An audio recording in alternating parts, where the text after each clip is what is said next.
Hey everyone, Chris here from the Hot Wheels Garage. Today we're checking out the 8 crate. It's in the 2020 Hot Wheels Rod Squad series, so let's get straight into it. Big thumbs up if you enjoyed the video, but most importantly, don't forget to subscribe so you become part of the Hot Wheels Garage crew. Now this is car 7 of 10 in the 2020 Rod Squad series, and I couldn't think of a better series for this car because it does look like a hot rod to me. It's got that pretty cool chrome interior, a nice tinted window. We're just seeing that nice grey colour on the car, some pretty simple black and red stripes on the hood and the sides there, looks really nice.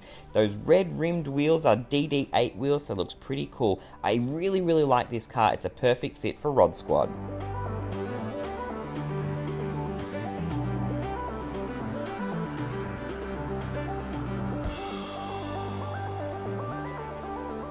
Alright, now 8 crate is a really heavy car, a really long car, and I was not expecting it to go well through the booster and the loop, and you can see there, it went through the booster no problem, but couldn't take the loop. So give it a second shot, but the same result. Flings out of the booster and too heavy for that loop. But just look at it on the track. It is a beautiful car. It looks so nice. Have you already picked up 8 crate from the 2020 Rod Squad series? Let me know in the comments below. Alright everyone, thanks for watching.